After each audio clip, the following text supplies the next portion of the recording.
If you're the kid who didn't get invited to parties, don't worry. You're not alone. I'm one of those kids too.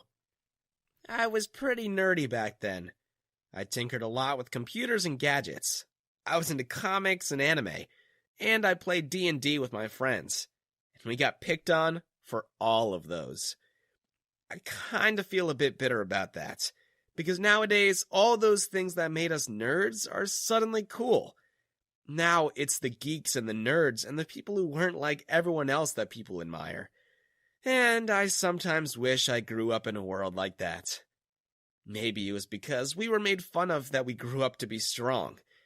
And maybe that's why it's cool to like comics and anime now, because the ones who made fun of it only peaked in high school. Sure, I'm successful now, but let me tell you about how I used to be the one people laughed at. I was in love with this girl in high school. Her name was Stacy, and she didn't know. She didn't even know I existed. I sat next to her for a whole year in history, but when we spoke the first time, she didn't even know my name.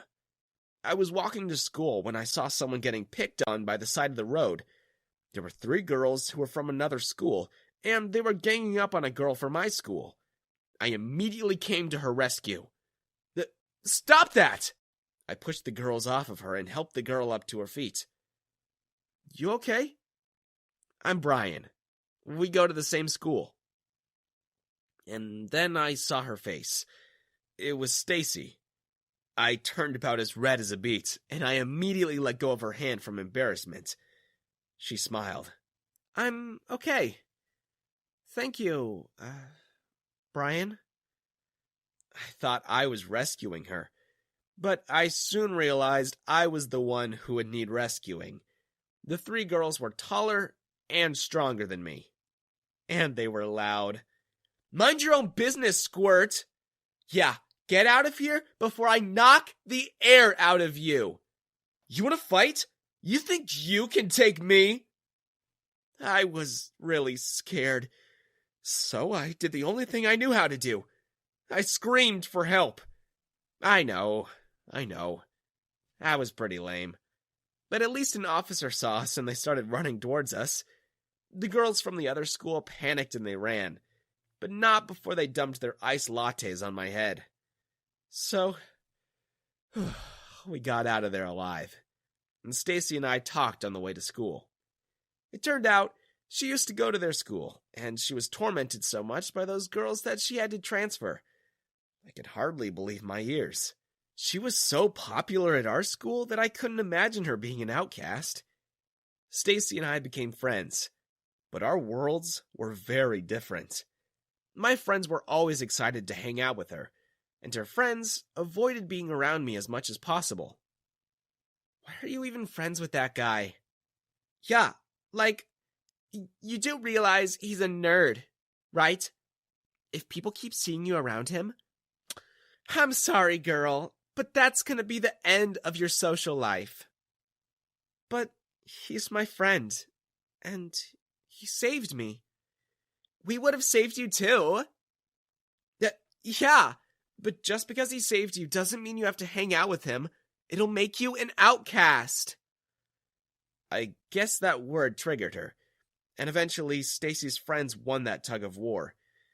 We stopped hanging out, especially after the captain of the baseball team, Leo, started dating her.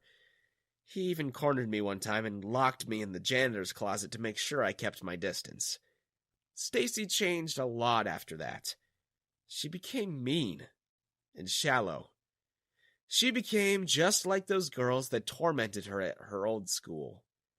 She would make fun of those who didn't have the latest clothes or the fanciest phones.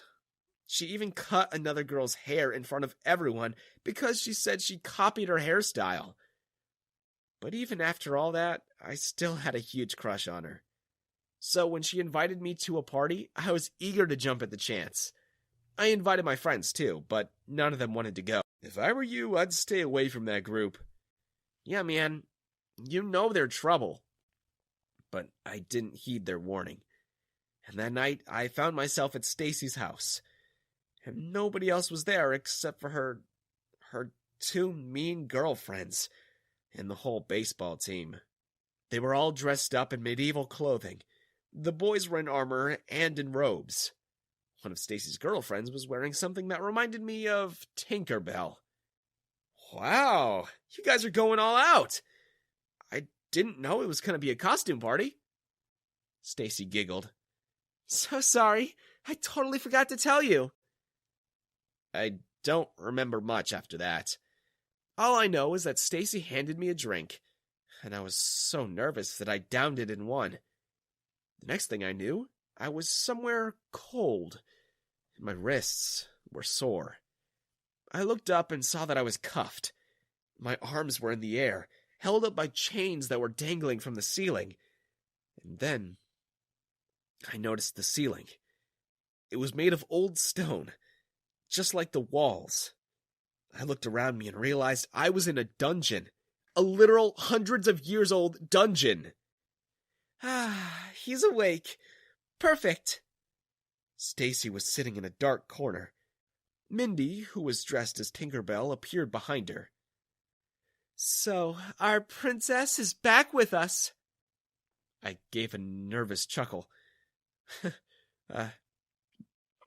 Really funny, guys. Please, can I go home now? What kind of costume party is this? One that you're gonna love. We're gonna play a game you love to play. You stay in this dungeon, and a dragon will keep you from escaping. If you win, you can take me out on a date. If you don't, well, you're live right now.